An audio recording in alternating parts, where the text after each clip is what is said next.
Yeah, man. Okay. Of course, man. Of course. You know, Juan is soothing, my brother. Yeah, man. I can't believe you want some more red wine, though, man. You got me out of my element, but that's good. Because I heard red wine's a little better anyway. Yeah, I fuck with the red wine, man. I like Moscato and shit too, though. Like I said, with Carmelo Anthony being my favorite player all the time, next to Allen Iverson, it was like he started a podcast called "What's in Your Glass," and I was like, okay, I ain't gotta hide the fact that I love wine no more. Right. Cause we 30 and 30 and up, so it's like, yeah. I ain't trying to get bent no more, man. I'd rather just, have some wine, just relax, chill, man. Especially after a whole week of work. So I feel you. that was my thing. That's my thing. That's what I like to do. It's wild because I never really had a liquor phase. Like, Really? Cause I didn't drink till I was 25. Damn, you ain't drink till you was 25? I didn't drink. I didn't do anything. Like, I was a nun. Wow, you were. So when I used to see you at 805, you really was about that life. Oh yeah, dog. I didn't play that weed. I hated the thought of weed. I didn't like liquor and stuff. Like I was so opposed to it. That's why I didn't really go to parties. I don't know if you know this in college. I didn't really go to parties. Yeah, I was about to say I ain't never seen you in a party. Yeah, man, just naturally just crunk. And so then even when I started, like I remember I had champagne first, and then I tried like I would have like liquor. I've probably had liquor less than 20 times in my life. I'll probably say that. Wow. Maybe 30. But you know what I'm saying? But Right. but like just being honest, I don't know. I just never really. Cause once I moved to Atlanta, that's when I started doing everything. Yeah. Well, not okay. Let's specify. Go ahead, clear that up. Yeah, man. Clear that just up. drinking, and perhaps dabbled in the marijuana field. May still dabble, but I'm gonna edit that part out. That was foolish. But anyway, I never really liked liquor, but then once the pandemic hit, Yeah. I'm like, man, I need something, and so I started drinking cheap wine. I'm like, okay, this isn't bad, and I like the way I feel the next morning. So yeah, No hangover, no nothing. Like, and the thing is with wine, man, it's grown. We grown ass men. You feel me? So yeah, when you can have a romantic evening with a beautiful female and y'all have a couple of glasses of wine and y'all talking about some intellectual shit, and then whatever happens after that happens. It's I feel like wine just represents us just being grown. Like that's my thing. I love wine, man. Wine is one of my favorite things in the world. Like me and my mother, we sit around, drink wine, and just talk. Word. Yeah, I love drinking wine with my mom because we literally talk for hours. Word. Yeah, like it's not even, and she's like my manager, as far as like my acting career so far and things like that, and we're trying to accomplish certain things and things like that. When we're drinking wine, it's none of that business shit. It's just her enjoying her son and me enjoying my mother. That's why I love it. Word. I've never seen either one of my parents drink. They've never drank in my life. Are you serious? Dog. My sister told me that my mom had some wine a few months ago when my parents went on vacation. Yeah. And I was pretty much checking my watch for the end of time because I'm like, wow, the world's ending. I've never seen them drink. So That's crazy. Yeah, man. That's why to me it's like, it's damn near foreign. But yeah, I love wine. Yeah, man. Wine's the thing, man. It's the wave, man. It's not, like I said, we too old to be getting, Bent. Too old to be getting bent, man. Way too old to be. And me personally, I don't like, I control my liquor. I don't like females who can't control their liquor. You feel me? So, nah, man, I just like to be smooth on the wine. I'd rather have a female friend be smooth on the wine, and we just enjoy each other's time. Yeah. You got me there. Grown man shit. Yeah, like, yeah. So you mentioned to the acting career. Yeah. I see you have a movie on Prime. Yeah, we're on Prime and we're on Tubi, and we're blessed. I'm very blessed to be in that situation, and If you guys haven't seen it, Trapped. It actually started off as a web series. Word. Years ago. Literally 2016, we started a web series, me and my man Andrew Covington. And we were like, we want to take this to the next level. And, it was beautiful, man. We had a great premiere. It was sold out, it was 2 shows. Sold out, had it in the city in Raleigh.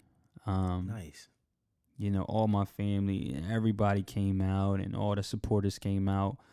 And when they saw the film, they were like, oh shit, like this is a real film. Yeah, man. And it was, that's the way I wanted to do it, though. That's the way I wanted to do it. I wanted to show people, like, okay, if you're not dribbling a basketball, or if you're not running a touchdown with a football, or if you're not selling drugs on the corner, or if you're not whatever, there's other avenues to show your talent and show the fact that you can be great and still impact this culture. And we're doing. Like I said, I'm blessed. We're doing great on Prime. We're doing great on Tubi.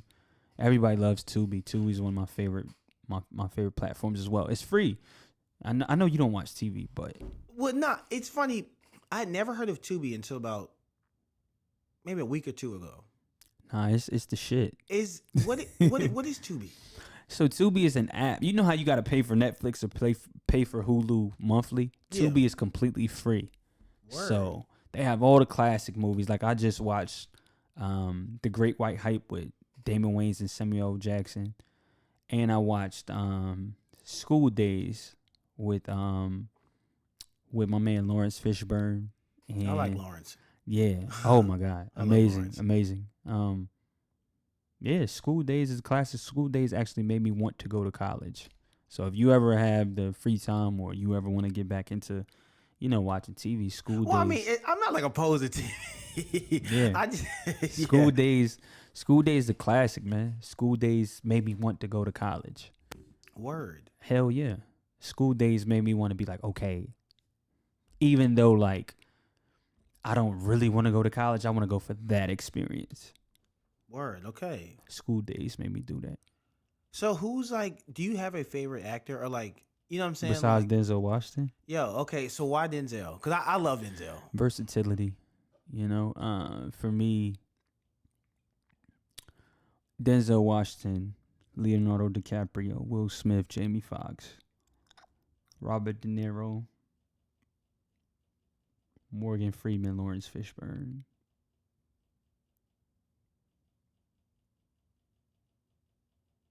I can go on for days. How you feel about Michael B? Amazing, to a certain extent. I feel like I'm not even gonna say that shit on camera, but yeah. Wait, what is it? If you think about an actor and his range, does Michael B. Jordan have range? Is what I'm asking.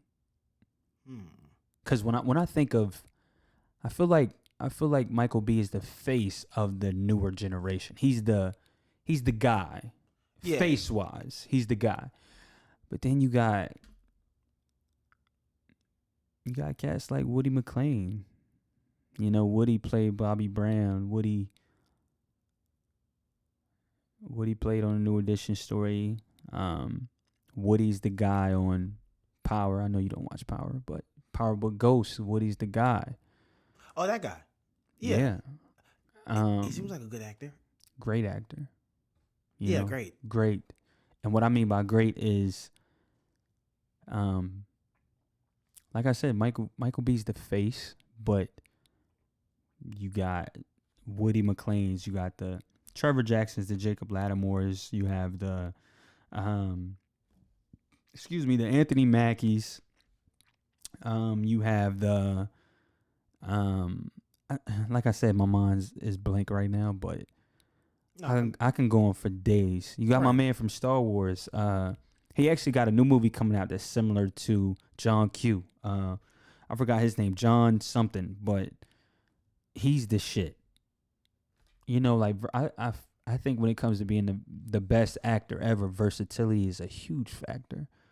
because you got a guy like Leonardo DiCaprio who can give you Titanic, and then he can give you Django, and then he can give you the Basketball Diaries, where he was playing a high school basketball player that was addicted to, crack.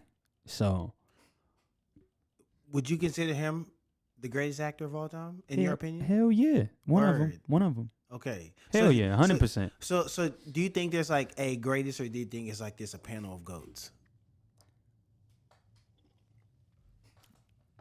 That's a great question, man. A panel of GOATs. Okay. A panel of GOATs because I compare everything back to basketball. Right. You have great players who played in different eras. With acting, you can have Sidney Poitier in the beginning, where he was the face of acting for African Americans. And then you can go to Denzel. Then you can go to Jamie. Then you can go to Leonardo DiCaprio. Then you can go to Robert De Niro. Then you can go to Then you can go to my man from Scarface. What's my man? Al Pacino. Al Pacino, where he can give you Scarface, then he can give you Any Given Sunday. You get what I'm saying? So it's like, it just depends, man. I'm just a student of the craft. I love the craft, So me, I'm the type of nigga, I go to the gym, then I watch movies all day after work. And see, that's so interesting to me, because sometimes it can be a challenge for me to sit down and really watch a movie. I just watched the Buzz Lightyear movie. Prime example. Heard they got a new movie. Heard it was good. I thought it was amazing. Right. But it's very interesting to hear this from an actor standpoint. Like your kind of Mount Rushmore.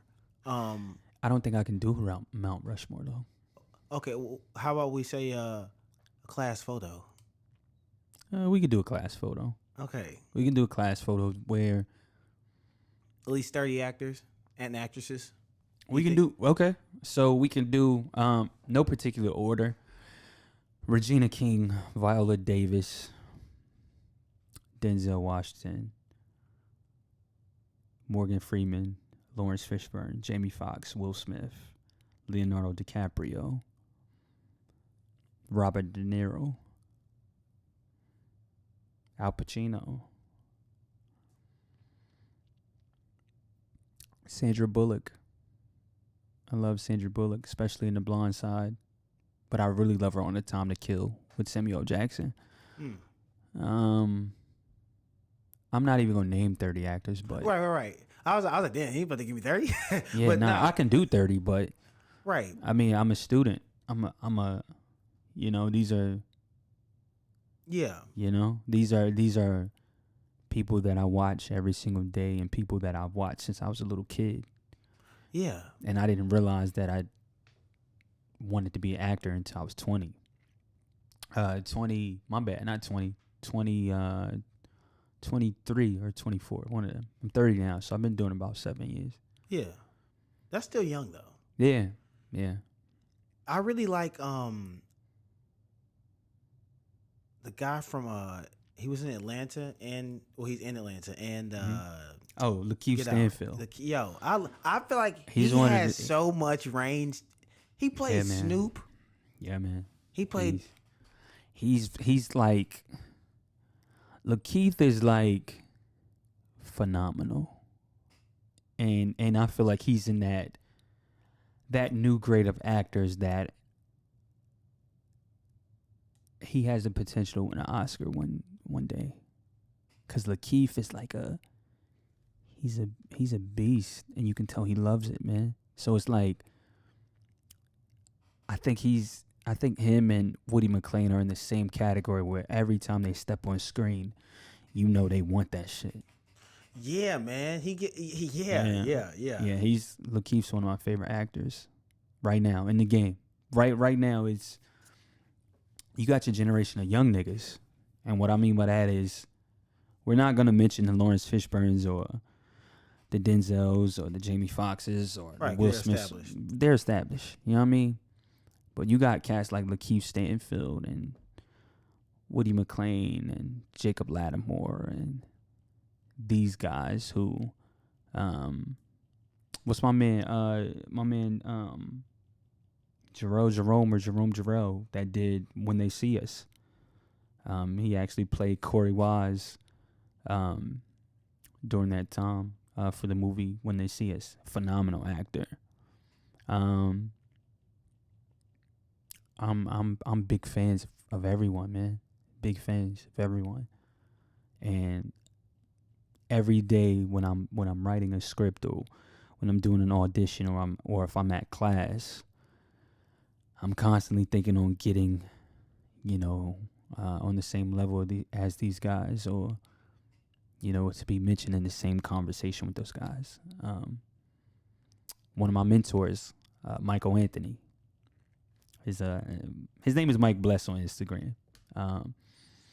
We were on set. The first movie I booked was a movie called She Had to Ask in 2020 about a woman who gets on one knee and asks her man to marry her. Wow. We're actually on All Black if you haven't seen it, right? Amazing short film. Starring Michael Anthony. And starring Bobby Baker as well. Shout out to Bobby. Her niece, Burgundy Baker, is actually one of the main characters on the show, The Chi, from Raleigh. That's what I'm saying. Raleigh has a big acting community. But anyway, Mike looked at me and he said, "Who you chasing?" And I said, "Oh, what you mean who I'm chasing? I'm just blessed to have this opportunity." He said, "Nah, who you chasing?" And I said, I don't know who I'm chasing. And he said, "Well, when you look at me, you look at my body type, you see the fact that I'm a former athlete. I'm 6'5", I'm 230 pounds, all muscle. I'm chasing Dwayne The Rock Johnson." And I said, "Okay." And he said, "Well, with you being 165 pounds and you being 5'9.5", 5'10" on a good day, every role that Columbus Short has, you don't think you can have it?" Dang. And I said, "Well, damn, I never really thought of it like that." And he said, "It's all work." He said it's all work. And you know what, B, acting is like sales, man. So if anyone has ever worked sales, you got to make 500 calls to get 3 sales. In acting, you have to make sure your backstage profile is good and your actor's access is good. And when your agent isn't sending you shit from either one, you have to self-submit yourself for 120 to 30,000 jobs before you get a call back. And they're like, "Hey, we want to see more of you." The shit is just like sales. So what kind of impact, because I know you've mentioned mental health a few times. Of course. Off camera. Mm-hmm. What kind of impact do you think it's had on your mental health, and what do you think you've kind of learned from and evolved to be because of that? Because to me, like when I hear that, basically you have to face rejection a lot. Hell yeah. And rejection, that's not always an easy pill to swallow. Never. Yeah. So yeah, how's that going for you? It's I'm not even going front. It's difficult at times because the thing about me is I don't know what these casting directors want.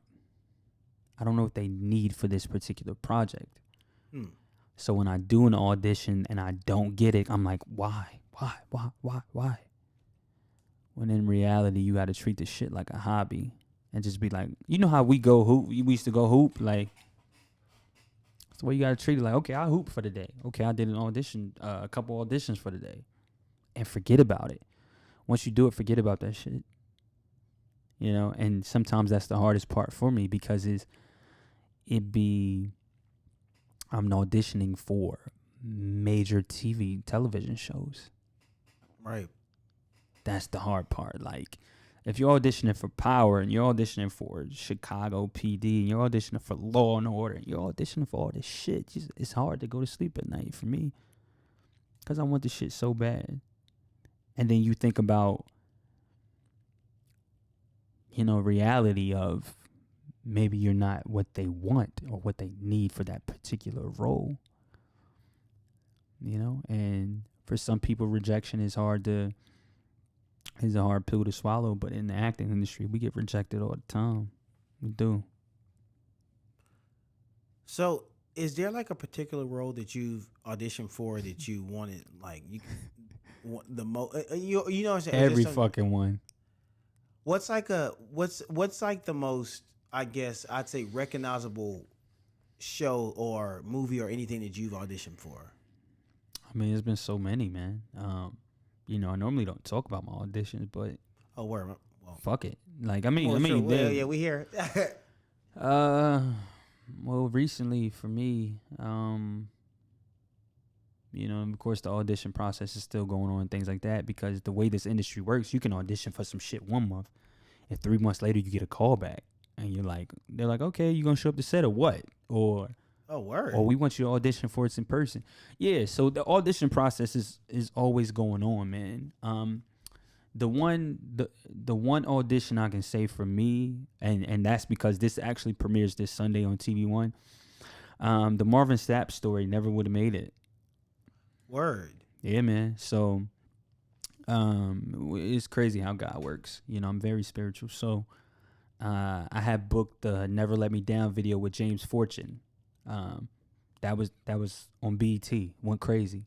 Word. People calling my phone, everything. Oh my God, Errick, we're so proud of you. I'm like, you know, God is good. Right. God is good. You know, I appreciate y'all. I appreciate it. You feel me? And then that very next week, I got an audition for the Marvin Sapp story. Never would have made it. And I had an audition for his best friend in the film. His name is Jackson. I had an audition for Jackson, and I didn't book it. You know, like I said, the film actually premieres this Sunday on TV One. Amazing story. Looked at the script a little bit, and I didn't book it. And it was just like, you know, damn, like I missed my opportunity. But like I said, in this industry, man, you're gonna see 1,000 no's, man. You're gonna literally see 1,000 no's. But it's about momentum, and once you get that one yes, it's like, okay, like this gives me confidence. This gives me the mindset I need to make it happen for this next audition. And then if you kill that first one, word of mouth, people know who you are now. They're like, okay, let's see what this Errick Davis guy's about. Right. You know, so it's hard, but the way I keep myself sane is, you know, creating my own content, writing, you know, going back to class. You know, shout out to my acting coach, Bruce Blackshear, and just using these real life situations to bring out the best performances in me. Because people be like, you're an actor. Yo, you are an actor. And I'll be like, no, I'm a being. And they be like, what you mean you're a being? And I'll be like, acting is being in that moment. However you feel. Whatever you feel, you know, as far as emotion, as far as you know, the choices you make during that time period. Acting is being. Acting isn't acting, really, to me. It's being in that moment. If I want to cry, I'm going to cry. If I want to curse, I'm going to curse. If I want to hug the shit out of, you know, who my scene partner is at that time, I'm going to hug him. You know, it just kind of depends, man. Acting is about choices.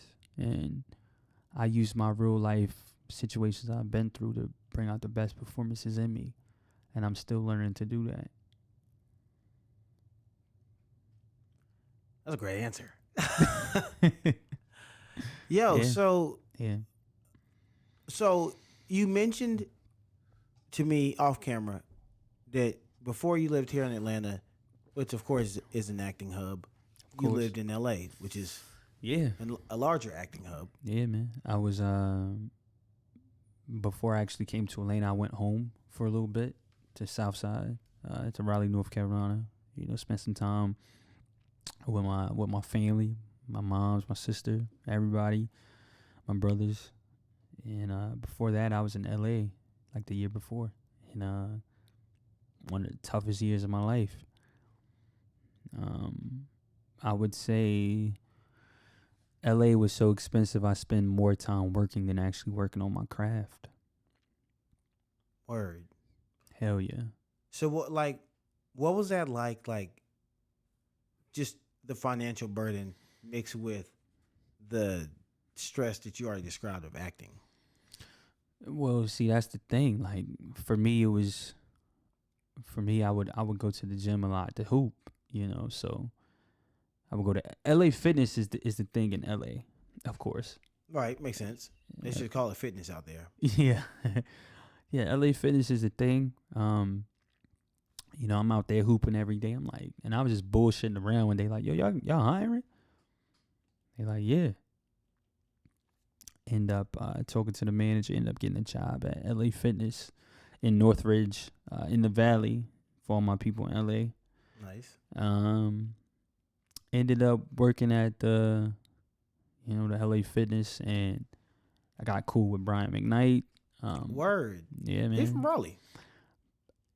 I know his son went to Daniels Middle School. I'm not sure if he's from Raleigh, but I know he spent some time there. Well, okay, yeah, you're right. Because one of his sons played high school basketball in Raleigh. I do know yeah, that. man. Yeah. So Sorry, Brian McKnight and his wife would come in 8 a.m. every day. He would come with like 6 of his homies. They would go straight to the gym and hoop, and play basketball. His wife would go on the treadmill. She'd be, hey, Eric, what's up? How you doing, Miss McKnight? And it would happen like that.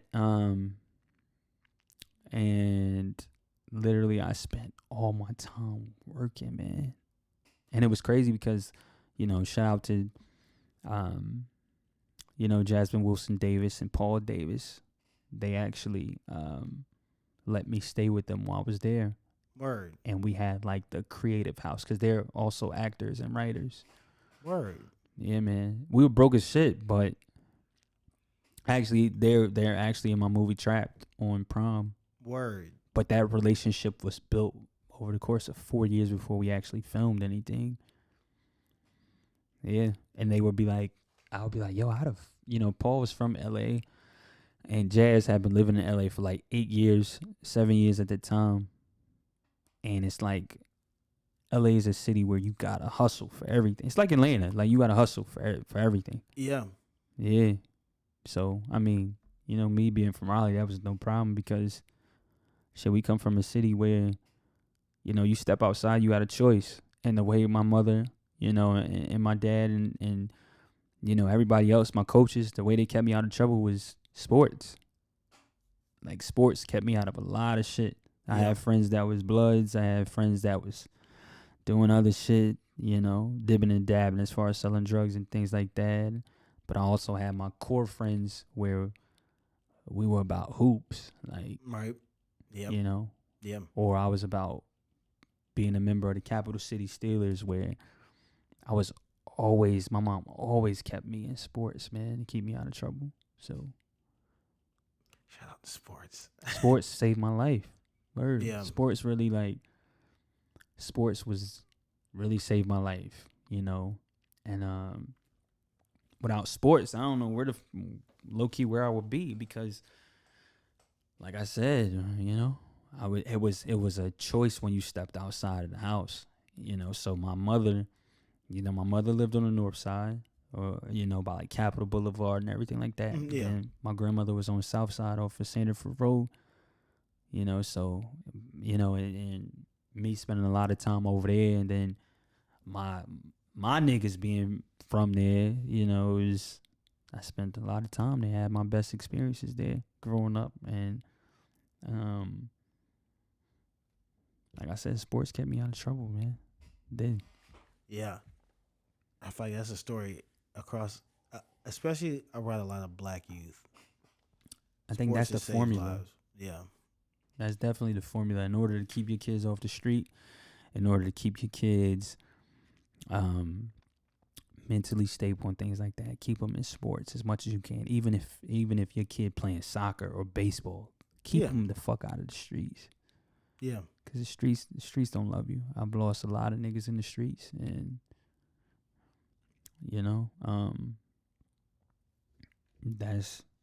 that's kind of my reality, in a sense of, somebody new is It's always a story like, damn, he was involved in the streets, and you know what I mean.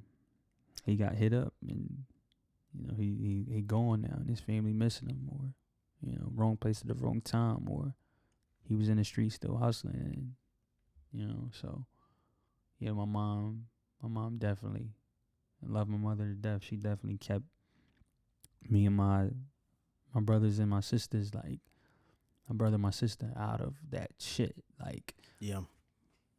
like, oh, I'm a discipline you in here. When you walk out of there, you on your own. But we were so scared of her that it was like, Yeah. yeah, I'm cool. I don't want to do nothing. Right. Yeah. So, how do you think, like, everything that you've been through up to now, like, what's your take on mental health? Because I feel like you've Yeah. but I feel like between it, the basketball community, which I'm sure is this way probably with a lot of sports, but basketball That was the least of my worries. Like, Well- the basketball shit, like, when you make a transition from basketball to not having it, that was the least of my worries for me. Because like for me growing up, it was my mother, and when her and my father were together, that's great. My father was an excellent provider. Excellent provider, and my father is my adopted father. You feel me? So Word. yeah. I never told nobody this shit on camera, but my Word. father is my adopted father, and at that time my biological father was not handling his business. So me and my mother moved up north with my adopted father, and my father, excellent provider, like, but he's young. He was young at that time. When you get married, when you're in the military, man, you get married at 21. It's like, shit, I'm married. Like, I'm not dating anybody at 21. Like, like my wife and my adopted son, he's 4, and I have to provide for my family. I've watched my father work at Babies R Us, work in the warehouse, worked at McDonald's all at the same time just to make ends meet. Was an excellent provider, but wasn't a good husband, because they were married so young, Word. So it was like my mother, with all the things she had went through with her upbringing, and then my father in Philly with all the things he went through. When you bring it together, it was like a ticking time bomb. So I never saw like a great marriage in my house. Never saw it. Certain things happen and things like that. So it was like, my escape was, I was cool with 10, 11 of my homies. One of them had a household with 2 parents. Wow. And Wow. shout out to Dominique Williams and Bradley Williams, my brothers, my god brothers. I would go to their house to see the way a marriage should be. Really? Hell yeah. I would stay for days. And it got to a point where my mom was like he's okay. My godmother took me to school, rest in peace her soul. She took me to school sometimes, and I bonded with my god brothers. And that was like one of the examples where it was like, okay, this is the way a marriage is supposed to work. Word. And I saw my godfather hold my godmother down until she took her last breath, until she passed away in 2017 in March. And then I watched my uncle do the same thing with his wife in 2018 with my Aunt Pam, my Uncle Gabby. So it was like I would spend time with them as well, like during the summers, because I felt like it was so peaceful, man. It was so peaceful to see 2 individuals that loved each other the right way, and I didn't have that at home. And it was, my parents were still like learning. You get what I'm saying? Like they got married so young, man. Like Can you imagine being 21 married with a whole family? Yeah, that's hard to fathom. That's crazy. Hard to fathom. Crazy. And it's you know, it's amazing now because both of them are married to the love of their lives, and it's beautiful. But when I was coming up, it wasn't like that, you know. And Yeah. that's what I would do. I would go to my friend's house, you know, which is my god brothers now. I would go to his house, or I would go to spend a couple weeks during the summer with my aunt and my uncle, and it was just peaceful, man. You know, Word. I didn't have to come home to a lot of shit that really didn't have nothing to do with me as a kid. But it taught me, like, seeing those two examples of love taught me, like, okay, there's still a chance for me to potentially fall in love with my wife one day. Word. Hell yeah. That's beautiful. So do you think that Yeah. that today that like has an impact on like your search, or not even search, but like, you know, on your just interaction with women? love? Yeah. You know, for me, it's, you know, my last relationship was 2.5 years ago, 2020. I did everything wrong in that relationship, you know, and, you know, she would tell you that as well. You know, I did everything wrong because I wasn't secure as a man. You know, I wasn't secure in the income at that time. I wasn't a provider. I didn't know how to do none of that shit. You know, at that time, I didn't know how. Right. She moved on, had a family, shit like that. Like, literally, like, when we departed, boom, she popped up pregnant. Oh shit, I got a family with a whole nother nigga. Cool.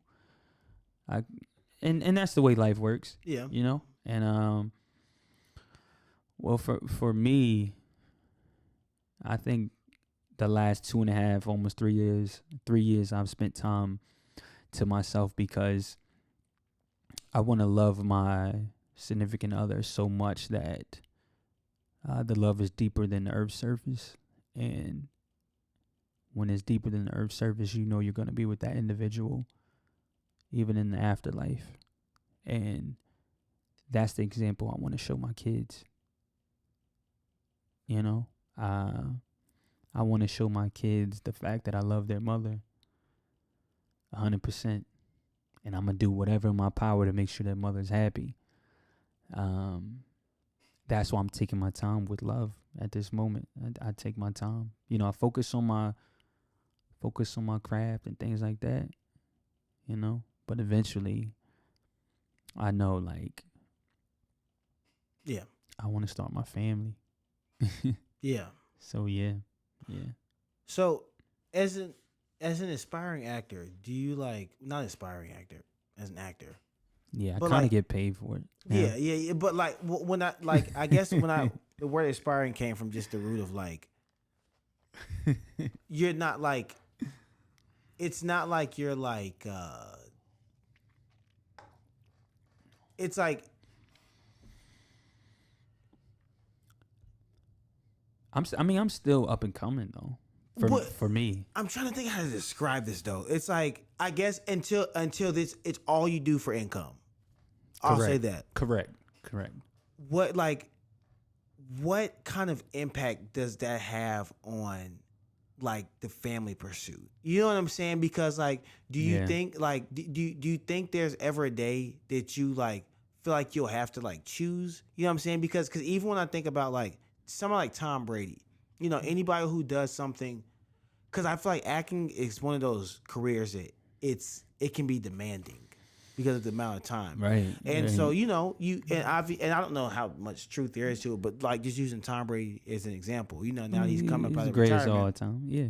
But He I actually hear just that, took 2 weeks off too.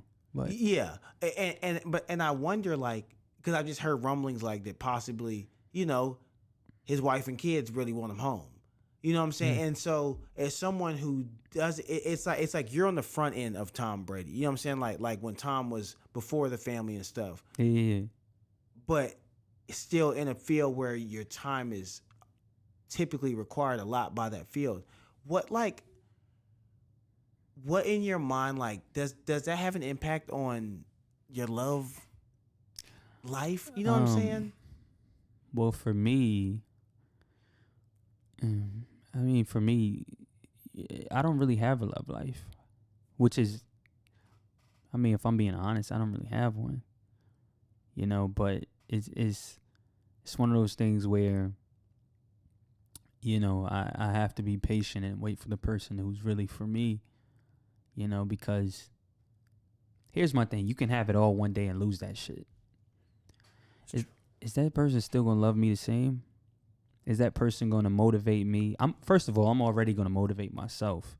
But is that person going to motivate me to be like, baby, we good. Like, we gonna get this shit. What do I need to do? This is what you need to do in order for us to shake back to where we were before. You feel me? Like, that's the type of love I need, that unconditional shit. I don't care about money. I don't care about any of that because that shit comes and goes. I spend money all the time. You know, money is made to be spent. I don't care about that. You know, when Florida Evans and James was in the hood, in the projects, you think money kept them together? Like, nah, it was the love who kept them together. The fact that they was holding each other down, the fact that they was a fucking team. And they were like, we gonna do what we gotta do to survive, baby. That's the type of love that I need. That's the type of love I crave. That's the type of love I yearn for. And I'm not settling until I get that type of love from the person that's meant for me. Now back to your question. I mean, as far as my career, man, I feel like when a man is happy with what he's doing, that makes the relationship 100% better. I can agree with that. That's essentially why my relationship 2.5 years ago failed, because I wasn't happy with what I was doing and who I was as a man at that time. When I was, you know, in a relationship, I wasn't getting paid to act. I wasn't, you know, but we don't do it for money. We don't never do that shit for money. We do that shit because you love that shit and it feeds your soul. That's why I do it. I can't speak for others. But as men, you know, you're men, we have to be secure in certain areas in order for us to be beneficial to our ladies. You know? And I just you know, at times I wasn't that. I wasn't happy with Errick Davis as the actor, as the man, as I didn't know who the fuck I was at the time. And you know, she wanted a family and things like that, and now it's like I jumped to a family where I'm like, oh, I would be an excellent father. My mother's ready for grandkids. You know, both of my pops is ready for, you know, some little Ericks running around, things like that. My sister's definitely ready to be an aunt, you know. And, right. But before, it wasn't like that because I wasn't mentally stable. I wasn't anything, you know. I feel you. Not at all. So I'm in a different perspective now. I'm in a different, you know, transition in life. I feel you on that because sometimes I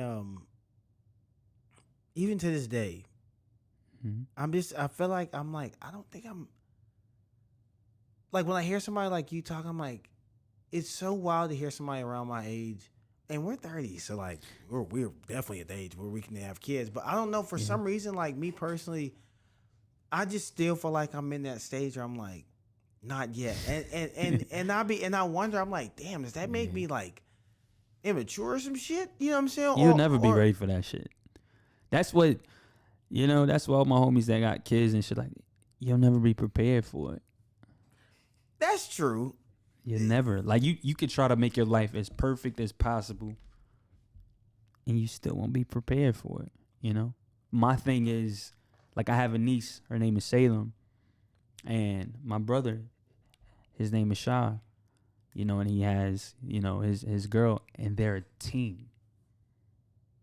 Looking at them be a team gave me hope, like, okay, they're an actual team. Like, they take care of their daughter and give her unconditional love from all angles, but they do it together. If it's not like that, I don't want it. I feel you. If it's not like the same type of love my niece gets, I don't want that shit. And even I don't want that shit if it's if it's not like that. Where they're a team where they're like, no, we're gonna raise our daughter.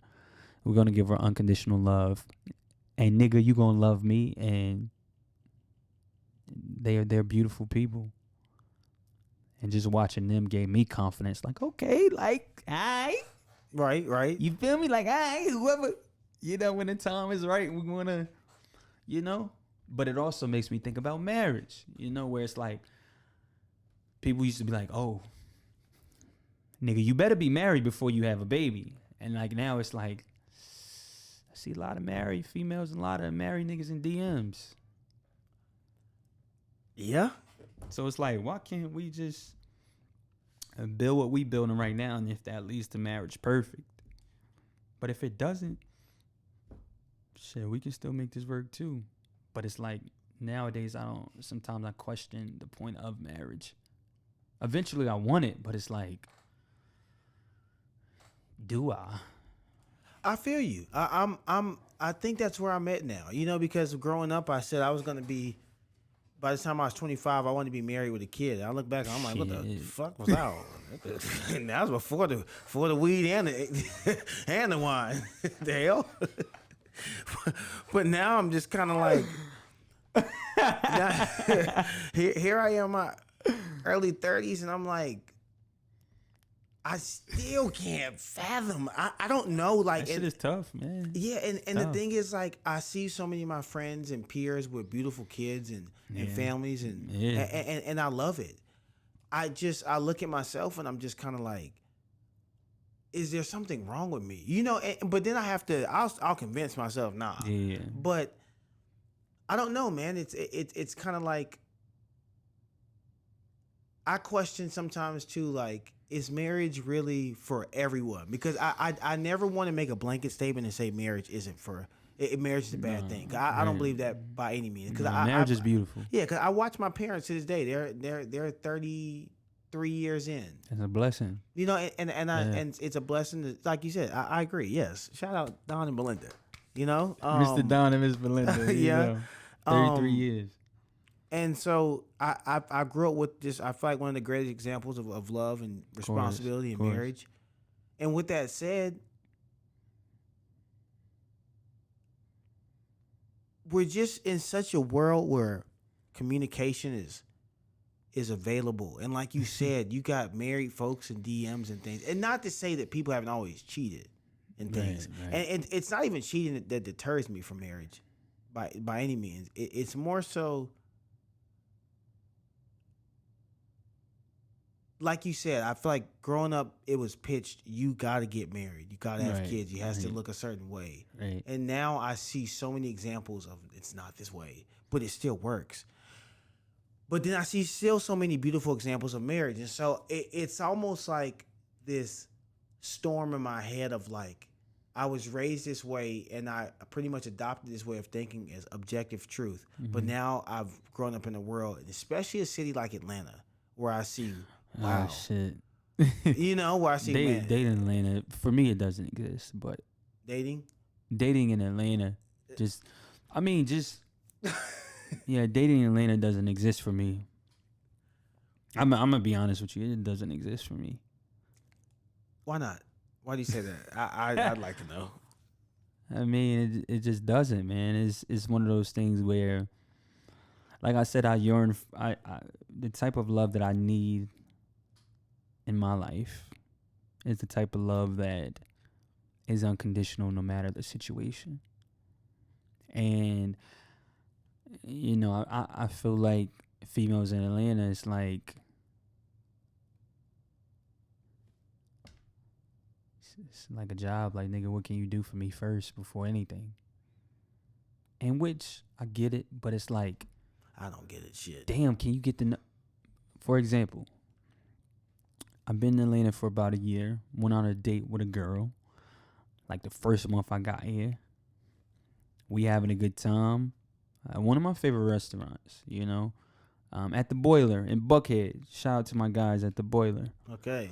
Buckhead, boy. Yeah, at the Boiler. So we having a good time. We chopping it up. We talking. We get to know one another. The place is packed. Well, it's a Saturday night. I don't know why the fuck I went on a date on Saturday night, but anyway, everybody's order is a little late. So she's like, "Oh, they need to have my order." I'm like, "Hold up now, Right? Don't embarrass me. I don't. That's not really my style, man. I'm a chill, laid back type of person. You feel me? So I don't like all that extra shit. So, we get our food.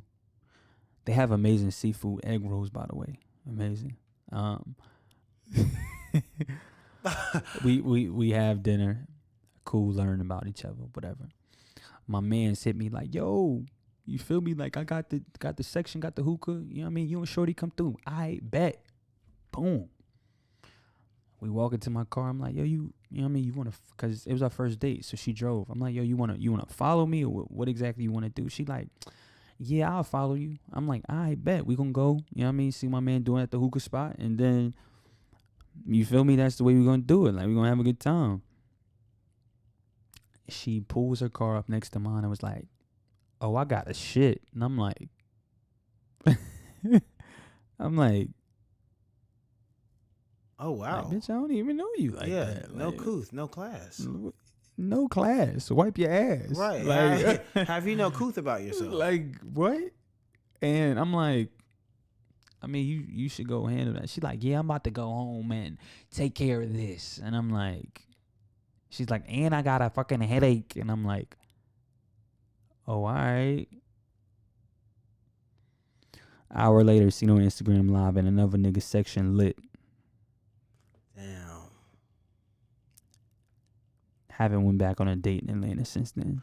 Whoa, I don't want you to be scarred, man. Yeah.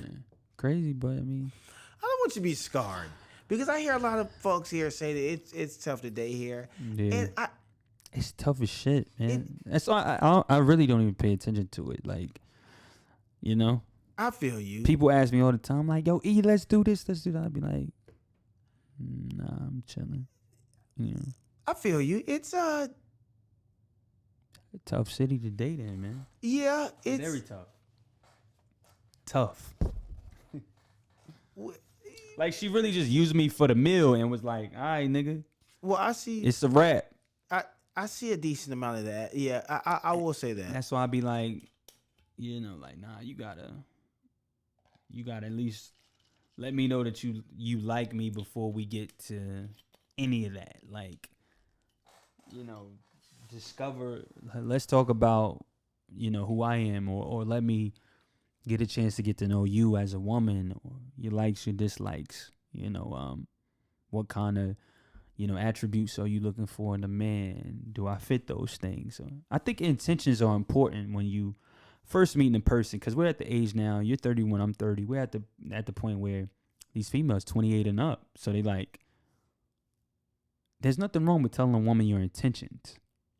Don't scare her away, but Yeah, I want to get to know you. I want to develop a friendship, and if it goes beyond that point, I'm totally open if we connected on all levels. I've never been the type of nigga to force shit, so but I'm not gonna date you for 4 years. And a man knows if he wants to be with you the first 3 months. you think so? 6 months. I think so. Because we know, like, for me, like, me and my mother had this conversation where she's like, "You need to stop, looking at women because of their looks and things like that." Meanwhile, she's married to the love of her life. It's like, you want me to settle for big bone Brenda. Right. Well, But come on now, stop that, ma. But anyway, and I said no. physical attraction is important. Very important. I'm not going to sugarcoat shit. It's very important. When you first want to talk to an individual, it's because of the way they look. 100%. If I see a female that's attractive, I want to talk to her based off of her looks. After we have that initial conversation, if it goes well, those looks go out the window, and I simply want to figure out your heart, figure out what type of person you are. But initially, if you looking good, a nigga like me gonna be like, yo, I wanna, see what's up with you. Let me grab a hand. Let me talk to you for a second. I know you probably busy right now. I see you beautiful. You a busy individual. Just let me get to know you. Just let me get your number. A lot of females in Atlanta be like, oh, you could take my Instagram. I think that's dog. Can we please talk about this? Go ahead. Because when I first moved here, I remember, my homies telling me, don't ask for a girl's number, ask for an Instagram. I think that's so weird. And I don't know if I'm just being a old ass nigga, or if that's strange, because it's just kind of like, it's almost like when you give somebody your number, there's still a mystery. To me, once I give somebody my Instagram, it's like, you can basically fucking look at my resume. You know what I'm saying? And it's like, I don't know, like that concept is strange. Like once you give somebody your Instagram, the mystery's gone. When you give somebody your number, the mystery, there's texting. You don't know what they look like on their best day. All you know is like, damn, I remember what they look like from that moment. Facts. It's one of my mans told me, he said, blood, don't ever ask a girl for her number. I said, nigga, what? That's strange. He said, that's too personal, asking for the Instagram. And I said, well, I'm just a wrong nigga in the wrong generation, because I think if we exchange numbers, right? And me, I'm not a regular texter. What I mean by a regular texter is, what you doing? No. Like, I'm not that basic shit. Like, I really want to get to know you. Right. I rather text and talk on the phone most of the time. If I really like you, we gonna FaceTime. Yo, yeah. If I really like you, we gonna FaceTime. If I got some time, we gonna FaceTime. Would you rather have the first conversation like outside of text be through FaceTime, or just like a regular phone conversation? Fuck no, I gotta see you. I'd rather FaceTime you. Ooh, for real? I got to, because it's like, dang. It's crazy because I have a short film that I'm about to start shooting soon. It's called Crash Out. Word. And it's about a man who loses his job at a marketing firm. He gets laid off, and he discovers that his woman is having these conversations with guys off of the Hinge app, which is a dating app. And then he's like, well, shit, since you want to talk to these niggas, we're going to go on some date with these guys. We're going to go on some dates. After the dates, he's robbing them and shit for their money. Just wow shit. Excuse me, right? But, I've been on Hinge a little bit, a couple times and things like that. And I'm a FaceTime type of guy. When I like you. When I like you, I FaceTime. When I don't, we're gonna just text a little bit, and it'll probably die down after that. But so, what's your order of operations if you like somebody? So you get the number, text, FaceTime, date. That's exactly you did this before. Nah, because to me, this is how it should move. All right. Get the number. Okay. Text. Okay. Phone call. Then FaceTime. What's up? You don't want to do an old-fashioned speakerphone, kicked up, laid back in weird positions, talking to, you know what I'm saying? I mean, these days, these days it's like, but it's not like that old on the phone. I gotta, for me, I gotta see if you the same on the gram as you are in person. But see, that's why I would never want to get an Instagram early. I need some mystery. You got it. I just feel like young folks, young cats out there. I feel like you got to start with, I don't know, cause I go for the FaceTime, bro. If I like you, I want to see you.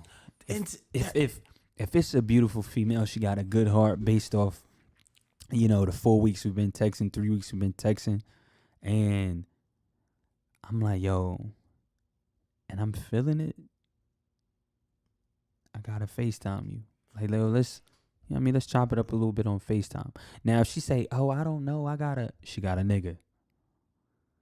But if she like, okay, that's cool. Just give me a time and I'll make sure, you know what I mean? I'm ready. I'll be off work and we can make things happen. Off that initial FaceTime, if it goes well, 3 days later, I'm getting a date. I don't really go on dates, you know? I just started dating, going on dates again, you know, last weekend. So. Oh, this is recent.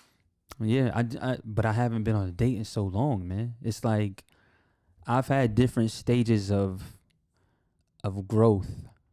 And with that being said, it's like, which is weird right now in my life, but when I wasn't shit, when I didn't have shit, a lot of females wanted me. But now that I got shit together and I'm like stating my intentions from the beginning, it scares a lot of females away from me. And what I realized was a lot of these times I'm attracting females who just got out of situations. So they're not ready to go back. They're not emotionally available for me at that time. And like the other night, my mom was like, you talking about a female being emotionally available for you, da da da. Like, you don't need to be like that. And her husband corrected her. He's like, he's not 23 no more. He is 30 years old. If he wants to tell a female that she's not emotionally available for him at that time because of the growth he's had over the past 3 years with being single, then that's okay. Like, there's nothing wrong with a man saying, hey, I would like for us to start off as a friendship, get to know one another, and then if it leads to us possibly being together, I'm open to that 100% because I care for you and I want to get to know you in every way possible. There's nothing wrong with that, bro. Right. Nothing. But the way society is set up, it's like, oh, you a sucker. And it's like, nah, nigga, I'm a different type of nigga. I'm a different type of breed. I come from the Jodeci era, the Drew Hill era, where we sing about women, like about relationships and situations we've been through, and you know. So it's like nah. There's nothing wrong with a man saying exactly what his intentions are from the beginning. Yeah, I feel that. Nothing at all with that. Yeah, that's because communication to me is what's missing in large part in society as a whole anyway. Of course, 100%. Especially amongst men and women. Yeah, of course. Yo, the day, I'm not gonna lie, the dating thing in Atlanta is the job I work at. Well, one of my jobs, work up at the Battery, and you know, see a lot of just females, you know, just of all types. Beautiful as shit in Atlanta. We in Atlanta. Yeah, you know, just beautiful, man. Just an array of different women. Right. And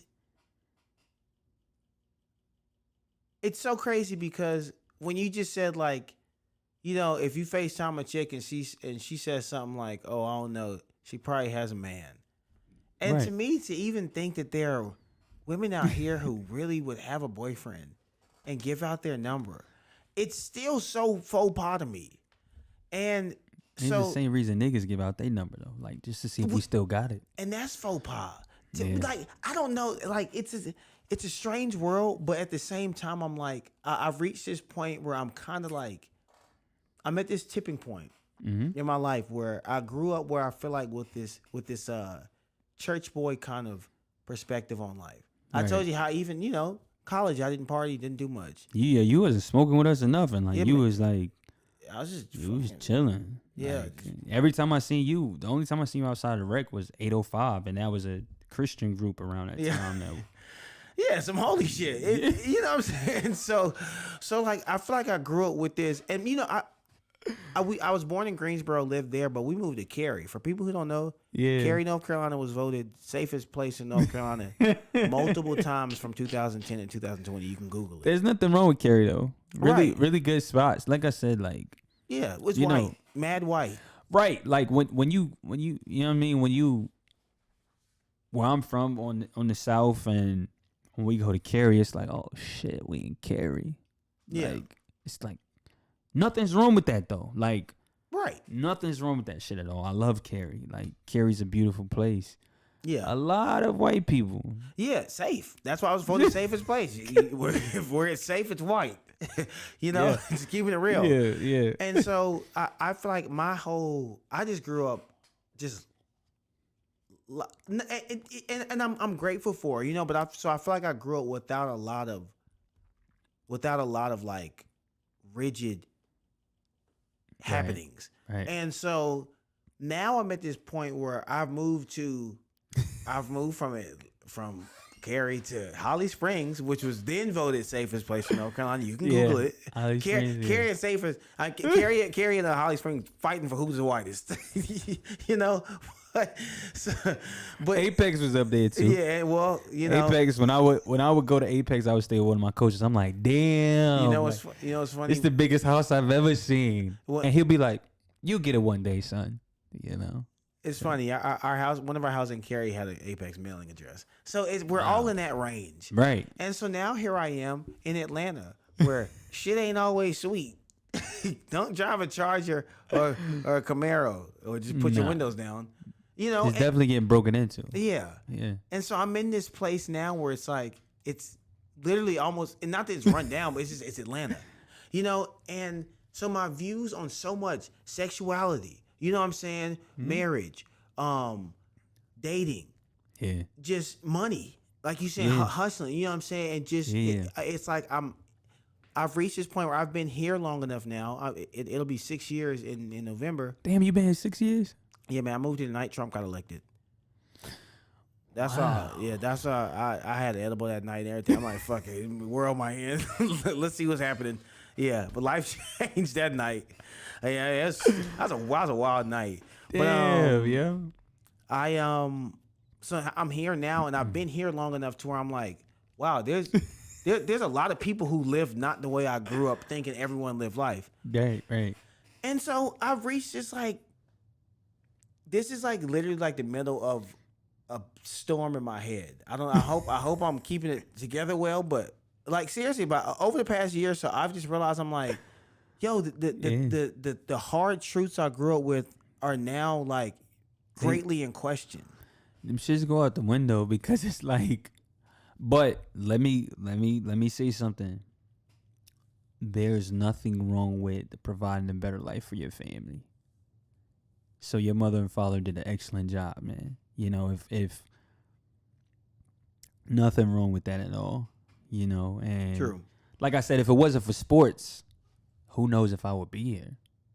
Sports saved my life. Like, my mother, she said, like, yo, I'm going to keep my sons in sports, and that's what saved my life. Like, I had friends that were going to juvenile hall earlier, going to juvie, friends that was, of course, banging, where, things like that. And it's like, in Raleigh, from where I'm from, it's all bloods. Like, I didn't see my first Crip until I was like 15. Yeah, it was like Southside I never seen a Crip ever. Like, growing up ever or anything like that. Like, until I was 15 years old. And it was a Crip set called G-Wood. G-Wood was the first Crip set because I went to school,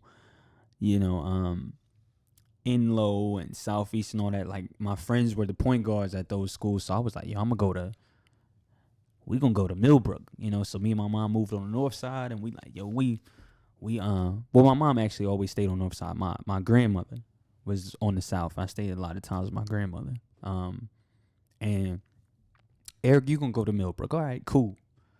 That was the first time I ever saw a Crip, ever. Because before that, it was just straight bloods, like the niggas who I grew up with, or niggas that was really in the streets getting it as far as getting money, hustling, doing what they got to do, and anything else was bloods.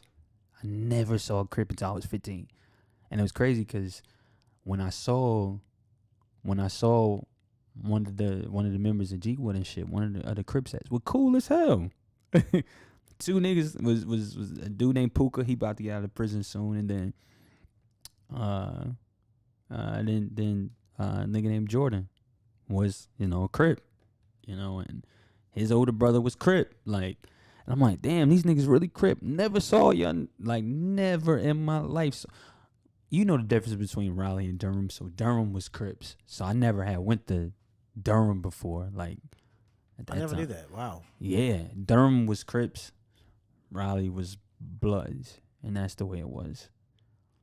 So you never like saw like, you never saw Raleigh niggas in Durham just chilling, and it was never that, bro. Never that. Never that. So wow, this is fascinating. Cause I'm over here in Cary learning how to swim and shit. Fuck.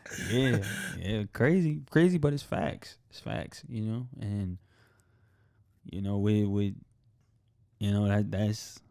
that's just what it was. Like I said, my mother had done such an amazing job with raising me and my siblings that we didn't have to encounter that all the time because we were involved. My sister was a cheerleader. My brother was a basketball player, football player. I was a basketball player. Of course I played football growing up and shit like that. But we were involved in so much shit. We didn't even have the time to be on the streets and see what our homies was doing or whatever. We didn't have time for that shit. True. So, and then when you're good, it's like the hood look out for you. Like, nah, that's E. Like, he gonna be the next Sebastian Telfair if shit go right. So we gonna leave him alone. We ain't even going bother him with this type shit. You feel me? So that's the way it was for me. And the rest of my homies too. Like I said, our mothers, like I said, I had 10, 11 homies. All our mothers were single mothers. So it was like we would be 11, 12 at the fair with flight jackets on, riding a bus from Grand Slam to the fair. And we with the shits. We with whatever type shit. Yo, I know exactly what Grand Slam you talking about. Yeah, exactly. So what a $1.50 movie is, and we like, nah. Oh, that's crazy. Yeah. Mind you, I know exactly what you're talking about. But mind you, we 12. We 12 years old. It's so crazy because growing up, I feel like I understand. The more you're talking, I understand the type of child you were. Yeah. And I remember, like, I used to look at kids from like Raleigh and stuff, because like they would always have like I went to Davis Drive, which is in Gary, but Davis Drive. You might know my man Sean Hubbard, which that motherfucker could hoop, and he passed. Rest in peace. He passed away. Yeah. That's who I was talking about earlier. Sean passed away, man. Hubbard, because he was he used to hoop on our AU team. He was a year younger than me. He was a year older. So it would be him. It would be him, and then it would be. He passed away. Yeah, bro. Sean passed away. Well, Raymond Hubbard. Yeah, I'm about to say. Yeah, I knew that Raymond. Yes. Yeah. Rest in peace to my nigga. So, it would be him, and it would be another guard named Ray. Ray. What was Ray's last name? Ray, one of the homies now. Shout out to Ray. But yeah, man. Damn. Sean, aka Raymond Hubbard, passed away probably like 2 years ago, 3 years ago, and that's what I'm saying. Like, it was. That is so crazy because the year Davis Drive, I went to Davis Drive, and then we moved. And the year I moved, he came in because I was on the team, got kicked off, bad grades. Nigga, shit, man. It's ridiculous. Nah, one of the quickest niggas I've ever guarded in my life. And I just always thought to myself, I'm like, man, even if I had stayed, that motherfucker probably would have took my spot because he could hoop. It was just quick as shit, man. Quick as lightning. I did not know that. Yeah, man. Passed away. I want to say 2 or 3 years ago. It was October of this 2022. I want to say October of 2020. Passed away, man. So, it was a tough time in my life, because, one of my closest friends, and I felt like with his death, if we would have stayed together as a team, I felt like he wouldn't have went down the path he went down, So as we got older to 18, 19, he wasn't around with us. I felt like some people need that camaraderie. Some people need their brothers in order to keep them stable. And You know, that was one of the situations I seen in my life where I'm like, damn, like, you know, he's gone. And yeah, you know, drug overdose, and my little cousin passed away from the same thing last year. You know, my cousin Trayshawn. So, you know, it's as I've damn, as I've grown as a man, and I've been through certain things where, you know, it's like, okay, I seen, you know, my friend Nigel Ellison, you know, get murdered a couple days before he graduated from Nightdale High School. Then seen the situation with Sean, you know, and then I seen the situation with, you know, my cousin Trayshawn last year. And then I see the situation with my godmother, and I see the situation with my aunt. You know, it's just, it makes me appreciate life even more. And then, you know, one of my closest friends passed away 2 years ago. My man Ryan Rossum, you know, before I moved to Atlanta, he was going to be my roommate. You know, passed away of an asthma attack. And it was like, yo, these deaths were hitting me year after year. You know, that's why I cherish life so much now, because it's like, you know, you can be here one day, going the next. So, I want to give love. You know, I think for me, it's like, always put out good energy into the world, and whatever people do with that, that's on them, long as you know it came from a good place. You know, and yeah, those are just some of the trials and tribulations I've been through as far as death. When it comes to death, it's just like one of those things, I'll never understand it. Yeah. Never. I will never understand that shit, because it's like, yo, you were just here with me. You know, like I said earlier within the podcast, like, I watch my aunt, and I watch, you know, my godmother, and I watch their husbands hold them until they took their last breath and close their eyes. Shit, if that ain't love, I don't know what is. That's the type of love I need. That's why I don't really date a lot. That's why I don't really, because if you're not genuinely here for me, then what you here for? So, yeah, just a couple of situations that have shaped me into the man I'm becoming. You know, and it represents growth, man. Represents growth, and it represents that cherish every moment for me. That's like with you saying, "Hey, bro, come on yeah, of course we can do the podcast," and you know, things like that. That's big. That's big for me, because I can actually talk to viewers and talk to people who support me, and talk to people who support you, and just enjoy it, man. Just enjoy it. So that's what I'm doing. I'm enjoying it.